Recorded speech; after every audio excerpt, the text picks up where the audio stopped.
మన ఉద్దేశం సంపదలు అనగానే పైసలు అని అర్థం అండి. కానీ పైసలు ఒక్కటే సంపద కాదండి. పైసలు ఉన్నా వాడికి బుర్ర లేదనుకోండి, ఆ పైసలు ఏం చేయను, ఏం లాభం లేదు. బుర్ర బాగుంది కానీ రోగాలు ఎక్కువ, ఒక ముద్ద తినలేడు, ఏం చేయలేడు, ఏం లాభం? అన్నీ ఉన్నాయి కానీ ఒళ్ళు స్వాధీనంలో లేదు, ఏం లాభం?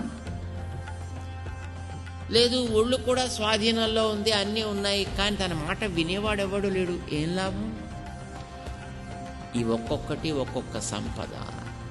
పైసలు ఉండడం ఒక సంపద, 10 మంది మాట వినేవాళ్ళు ఉండడం ఒక సంపద, ఆరోగ్యంగా దేహం ఉండడం మరొక సంపద, దానికి కావలసినటువంటి వనరులు లభించడం మరొక సంపద, మంచి పిల్లలు కలగడం కూడా ఒక మంచి సంపద అండి, చక్కటి ఫ్రెండ్స్ మనకు ఉండడం కూడా ఒక మంచి సంపద.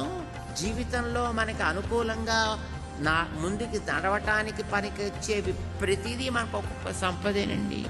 వీటిని అలా మలుచుకోగలిగేటటువంటి తెలివి కూడా ఒక సంపద, జ్ఞానం అనేది కూడా ఒక సంపద. కనుక సంపద అనేక రకాలుగా ఉంటుంది.